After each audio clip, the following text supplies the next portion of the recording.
সিরাজগঞ্জ-৩ রায়গঞ্জ তার আসনের সাবেক সংসদ সদস্য অধ্যাপক ডক্টর আব্দুল আজিজকে গ্রেপ্তার করেছে র্যাব-১২ এর অভিযানিক একটি দল।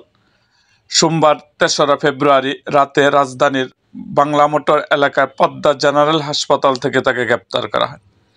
বিষয়টি নিশ্চিত করে র্যাব-২ এর মিডিয়া অফিসার সহকারী পুলিশ সুপার খান আসিফ তপু জানান, তার বিরুদ্ধে সিরাজগঞ্জের একটি হত্যা চেষ্টা মামলা রয়েছে।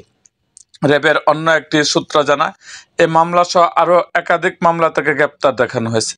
হাসপাতালের একাধিক সূত্র জানায়, রাত ১১টার দিকে প্রথমে হাসপাতালের ঘিরে ফেলে একদল সাদা পোশাকধারী আইনশৃঙ্খলা রক্ষাকারী বাহিনী।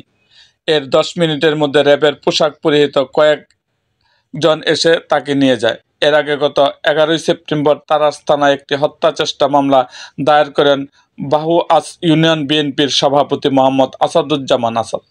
একাদশ জাতীয় সংসদ নির্বাচনে বিএনপির প্রার্থী ও সিরাজগঞ্জ ৩ আসনের সাবেক সংসদ সদস্য আলহাজ আব্দুল মান্নান তালুকদারের নির্বাচনী প্রচারণায় গাড়িবহরে হামলা, ভাঙচুর ও হত্যা চেষ্টার অভিযোগে এ মামলা করেন আসাদ। এতে অধ্যাপক ডক্টর মোহাম্মদ আব্দুল আজিজ ছাড়াও আওয়ামী লীগ ও সহযোগী সংগঠনের ৯৯ জনকে আসামি করা হয়েছে। এছাড়া অজ্ঞাত আসামি করা হয়েছে ৩০০ জনকে।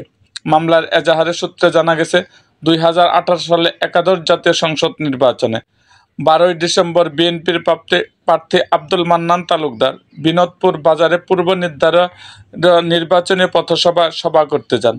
হামলায় ১ নম্বর বিবাদী আওয়ামী লীগের প্রার্থী অধ্যাপক ডক্টর মোহাম্মদ আব্দুল আজিজের প্রত্যক্ষ হুকুমে অন্যান্য আসামিরা হত্যার উদ্দেশ্যে সশস্ত্র হামলা চালিয়ে তার গাড়ি ভাঙচুর সহ নাশকতা চালায় এবং ককটেল বিস্ফোরণ ঘটায়। হামলায় শতাধিক বিএনপি নেতাকর্মী গুরুতর আহত হয়। এরকম আরও ভিডিও পেতে এবং রাজনৈতিক অঙ্গনের নানা ঘটনা ও ইতিহাস জানতে আমাদের মুক্তাগাছার ইতিহাস মিডিয়া ইউটিউব চ্যানেলটিকে সাবস্ক্রাইব করুন এবং পাশে থাকা বেল আইকনটি বাজিয়ে দিন।